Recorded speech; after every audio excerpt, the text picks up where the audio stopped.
Tackle. Harrison Phillips is with us doing absolutely critical work with the Salvation Army. Harrison, I want to get you on football in a minute, but I do not want to shortchange what you're doing away from the field. That is obviously paramount, more important than anything we're going to talk about that happens on the field. But take me through the work that you're doing to help those affected by tornadoes in Nebraska.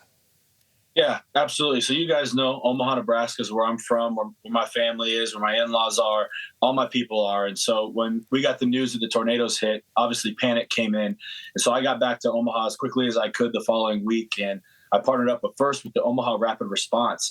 They were the first boots on the ground Friday night even. Was able to go out into Elkhorn, where the closest to where I live, and go out and walk with families through their homes and help move them through some stuff and hand out gift cards. And I was able to go over to Blair, Nebraska with the Salvation Army, and we met with the family after we were also handing out some $250 gift cards to some families who lost their homes. And we were clearing a lot of this debris that you can see in some of these videos and photos with just an amazing couple whose two children lost everything. And so I've never been right there in the thick of it and seen how devastating and catastrophic. You can't even empathize. You cannot put yourself in the position of these families who came home to nothing. And it's heartbreaking and it's devastating, and wanted to use my platform the best I can to try to raise some awareness and some funds to help out my community. No, it's huge, man, because once again, I think on social media we see the destruction that's happening, but you're boots on the ground. You're there with the families. You're doing the work. What do you want people to know? Because to me, the one thing that you said that strikes me is like you come home to literally nothing. But what do you want people out there to know about what is actually happening with these communities? Yeah, I think the first thing I would want to let everybody know is Nebraska is super incredible, because I had found out that from the Omaha Rapid Response Team, the Friday after the tornado hit, the next morning, 9,000 volunteers showed up to help. They just drove to where the tornado hit, wanting to help. And the next day, 5,000 more. The next day, another 3,000. So people just rallied around us. Number one, there is faith in humanity. People in the United States, Nebraska specifically, they care about their neighbors and they care about the well-being of our civilization.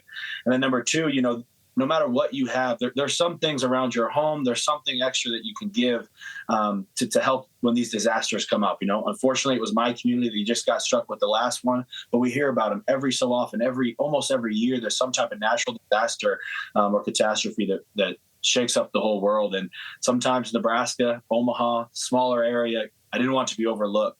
So, my foundation, Harrison Playmakers, we're going to raise some funds. I'm working with the NFL right now to work out the logistics of auctioning off a jersey and some game-used cleats, with all the proceeds going to be split between the Omaha Rapid Response and the Salvation Army to help specifically. So obviously, if you're feeling compelled, you can go to my website and donate. You can go to their organizations directly, or you can even find ways that you can send and ship physical items as well. Yeah, which is awesome. By the way, we have it on the screen there, harrisonplaymakers.org, and obviously the Salvation Army, who Harrison has teamed up with. You mentioned auctioning off some stuff. I know some of your teammates, man, I got to imagine Justin Jefferson jersey or some cleats might do pretty well in an auction. So I'm hoping that some of your teammates kind of rise to the occasion as well. But speaking of some of the football stuff, major storyline, obviously the last couple of weeks or so, Kirk Cousins gone, J.J. McCarthy is now in.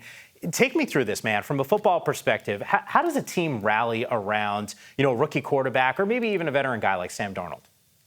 Yeah, I think it's pretty easy with the culture that Kevin built here in Minnesota. I do reflect back to when I came into the NFL with Josh Allen and to see his growth and how he stepped up with his leadership so early on, but also to see how that transition process can go very smoothly. So I have a ton of confidence in Sam. I mean, I played against him every year at USC, and unfortunately, I think he won a few more of those than we did at Stanford. But he does remember the time I sacked him, so that's a good thing. I never him again now that he's on our team. But I have full confidence in him that he's going to go out and win as many football games as he's allowed to go win for us. And I hope that the leadership in that room, Nick Mullins comes to mind a lot, about an amazing player, has been in a lot of organizations and is a true professional. I think that the combination of those two players will do everything they can to lift JJ. And then, like I said, that's above my pay grade about how those chips fall. But on the defensive side of the ball, we're excited that Coach Flores is back. We're excited with the new additions. And shoot, if no team ever scores a point, then it makes the quarterback position a lot easier. So we're going to try to focus on that type of stuff. You know, I'm actually glad you bring up Coach Flores because you're right. He is back. And what an impact last season. You go back 2 years ago, you guys were actually tied for 28th in points allowed. Last year, tied for 13th. What is it that he does that puts you guys in the best position to succeed?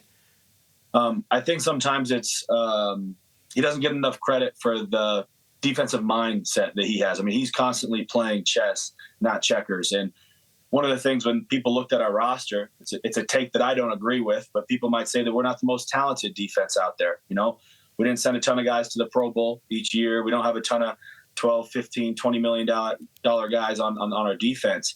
And so if there were areas that we lacked talent, Coach Flores was able to find those handicaps and to cover them up through scheme.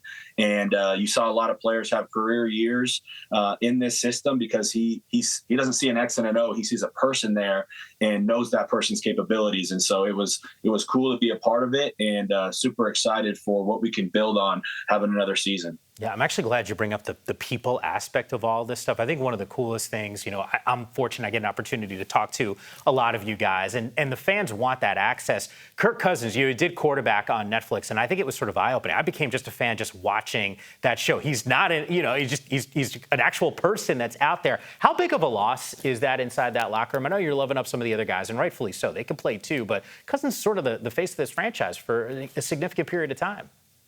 Yeah, I think that what I've found is there is going to be a huge loss. Kirk Cousins as a person, as a leader, as a teammate, that's a big void in your locker room. One of the most humble guys that I've ever been around, servant leader, just a great motivator. He's great. And to ask one person to fill that void is probably not probable. So what we're going to do is we're going to have a great leadership team, which we've already seen. There's already guys that I've seen these last, few seasons being on this roster. Some are captains, some are not captains yet, but will be in their careers. And so we're going to pass that torch off and kind of division of labor. We're going to all carry that load together, and maybe we can be a better football team for it. But, Kirk's obviously amazing.